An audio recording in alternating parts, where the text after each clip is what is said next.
Hello there, my name is Dawn Priolat, and I help smart women like you to heal and let go of their self-sabotaging patterns that keep them from having the love that they want.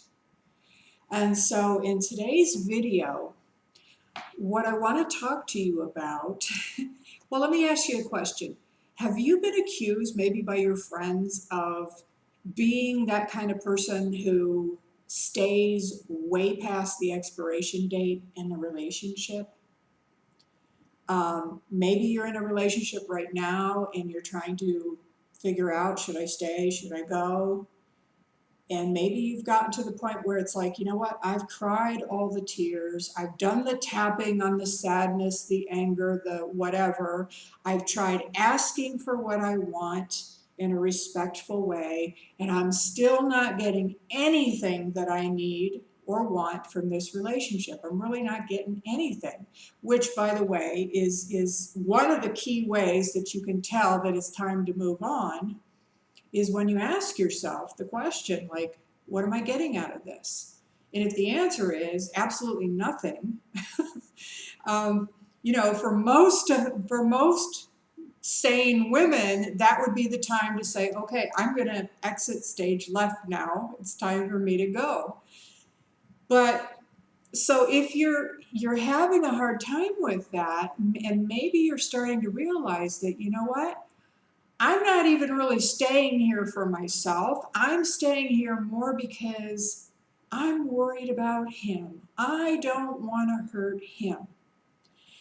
And so I want to ask you, did you experience abandonment when you were a child? Did you feel abandoned by your parents or your caretakers when you were a child? Because if you're the kind of person who has a really hard time walking away, it may be that it's because somebody walked away from you. You felt abandoned by somebody very important in your life. And there may be a part of you that has made a vow, even an unconscious vow, that, you know, I am never going to be that kind of person, the kind of person that will just walk away when the going gets tough. And so it's almost like you totally flip over to the other side and say, no, I am going to stay. I'm going to figure it out no matter what I have to do. I am going to figure this out. I am not going to just walk away like fill in the blank did, like my mom did, like my dad did, whoever it was that you felt abandoned you. So what I'd like to do is I'd like to guide you through a little visualization. And I want to show you how your wonderful subconscious mind can actually paint a picture for you of the abandonment and what kind of judgments you actually made about that. So most people like to close their eyes. So if you'd like to do that, just take a deep breath and close your eyes.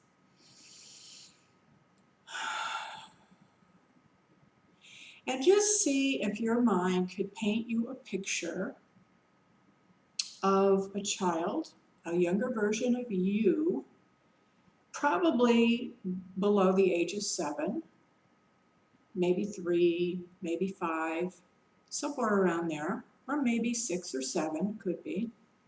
But just see if you can get a picture of yourself. And it's okay if you feel like you're making it up, or if you're having a memory of that looks like a photograph of you. That's perfectly okay. Or if you can't really see it clearly, you know, some people are more feeling type. It's okay if you can just kind of feel it, or if you can just imagine. And then I want you to put your parents or your caretakers, whoever it was that raised you, put them in that picture. And maybe you had other siblings around. You can put them in too, whoever was there.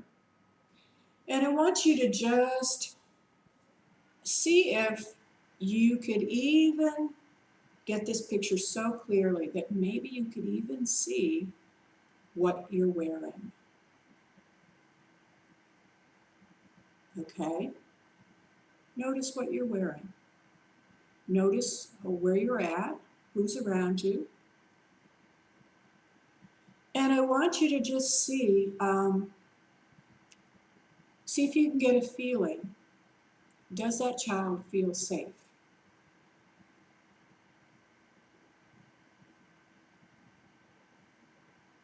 And you might get a 0 to 10 scale, how safe does that child feel? 0 is like totally not safe. 10 is like totally safe.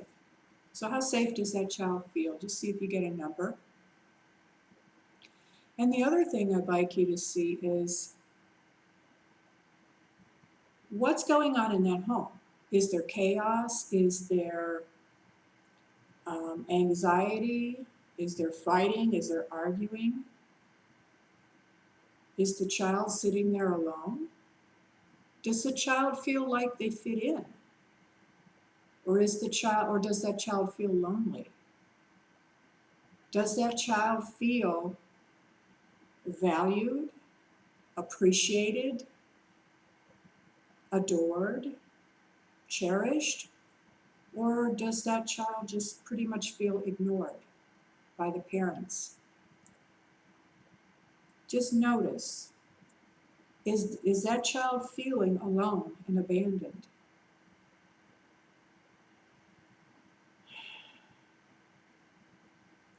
So the next question, I want you to, as the observer, I want you to just notice, as the adult you that's looking in on this picture,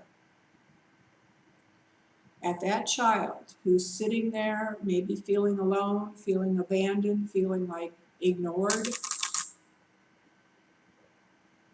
I want you to just,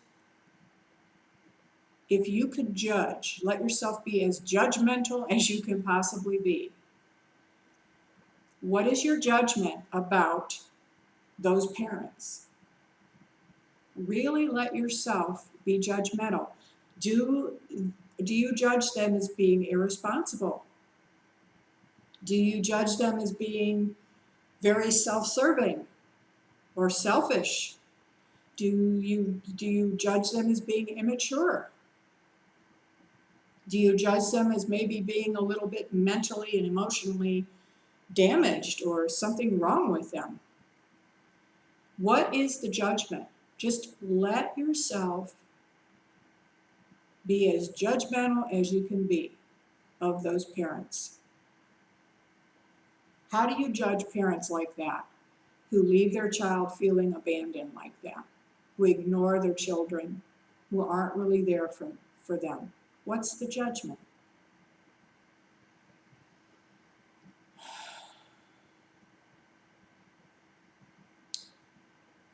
And then when you're ready, you can open your eyes and come back into the room.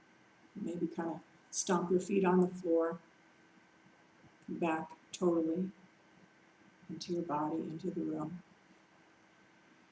Now, I want you to notice something. If you have some paper, you might want to write down the words, whatever you judged those parents. Because if, for example, you judged your parents as being irresponsible, as being narcissistic, self-serving, selfish,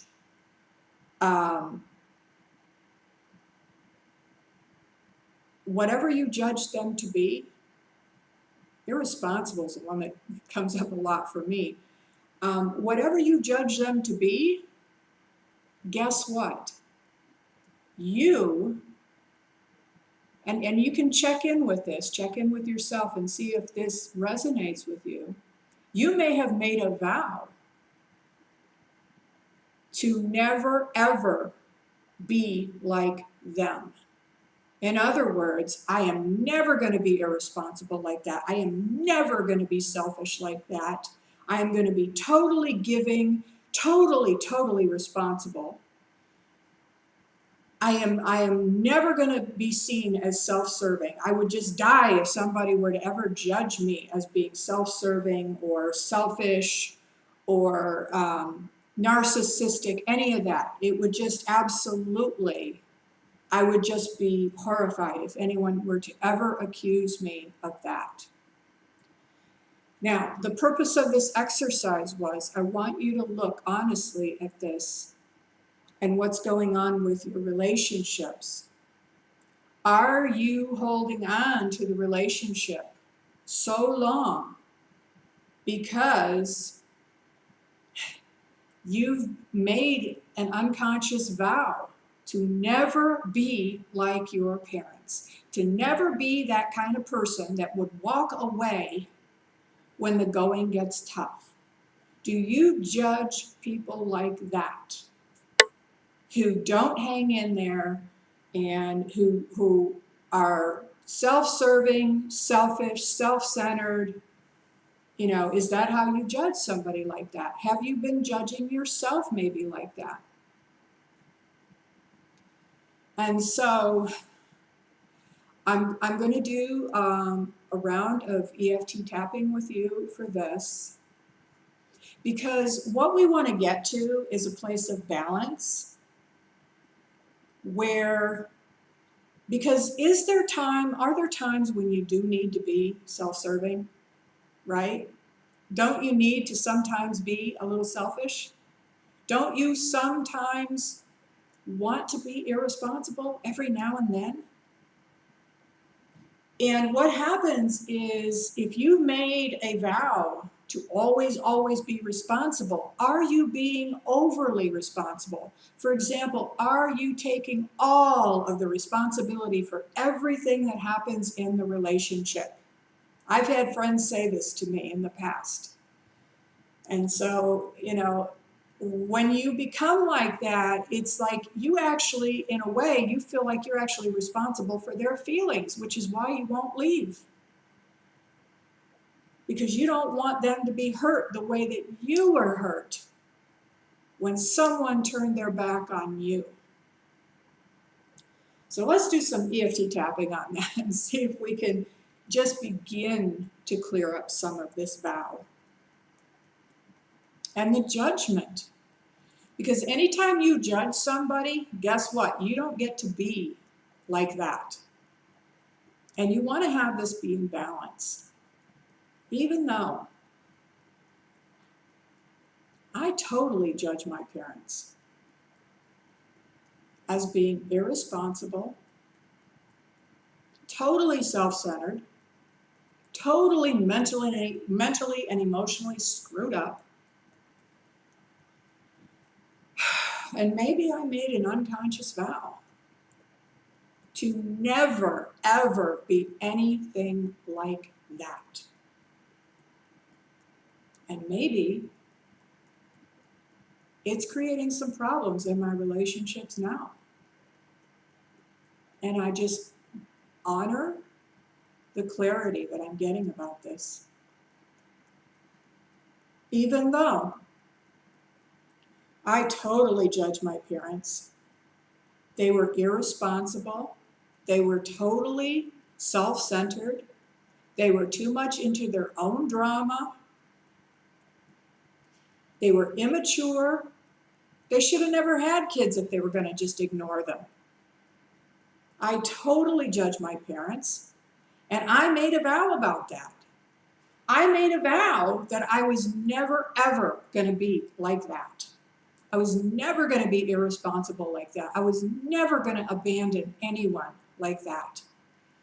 I made a vow to always, always give my best. I made a vow that I was going to stay and I was going to figure it out and I was going to fix it. I was going to do anything I had to do to fix it.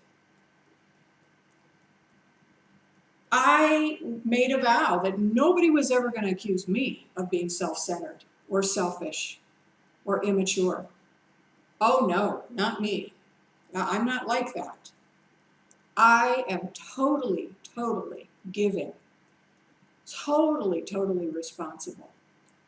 I'm so responsible, I take responsibility for everybody else's feelings, not just my own. I take responsibility for the whole thing. It's all about me. It's all my fault. And it's up to me to fix it. Even though I totally judge my parents, because I felt so, so sad and so hurt and so abandoned. And I made a vow that I was never going to make anyone else feel that way. I never wanted to cause that kind of pain for anyone. And this vow has really screwed me up because it's totally out of balance. And tapping through the points, I see it so clearly now. Now I can totally see why I hang in there so long. Even to the point where it's damaging to me. Even to the point where I'm actually getting absolutely nothing out of the relationship. Even to the point where I'm actually the one who's feeling abandoned in the relationship. And yet I'm afraid of abandoning him. It's just crazy. I am so willing to let go of some of this judgment at my parents. All this judging them as being irresponsible.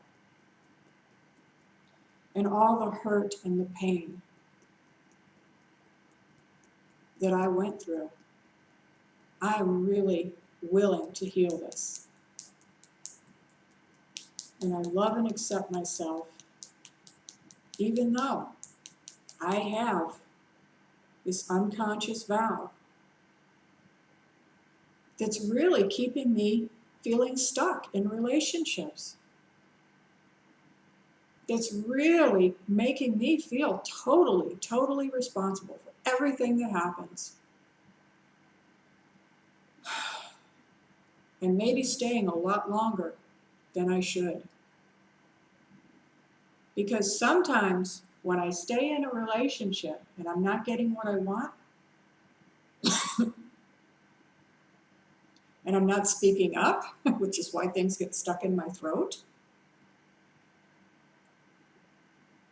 it's like the other person thinks that whatever they're doing or not doing is perfectly okay because I'm still there.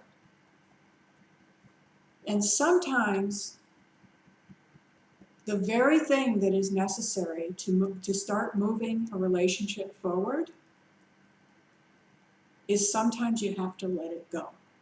Sometimes you've got to set the other person free. Because just staying sometimes doesn't work. I love and accept myself even though I made this unconscious vow to be super, super responsible to a point that is totally out of balance and totally unreasonable. I made a vow that I was going to take all the responsibility and I was going to fix it, I was going to control it, and it's just made me crazy. I'm staying long past the expiration date. I'm staying long past the point where there's actually anything in this relationship for me. I'm actually getting nothing out of it.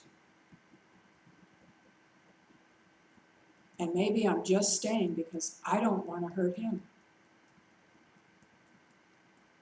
So I'm being responsible to the point where it's okay for me to hurt myself as long as I don't hurt somebody else.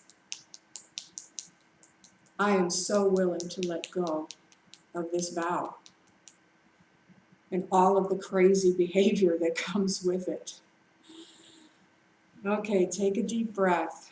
So I just wanted to take you through that little visualization and this tapping round to kind of start loosening up that vow and to really help you to gain some clarity and some insight about how this vow may be affecting your life.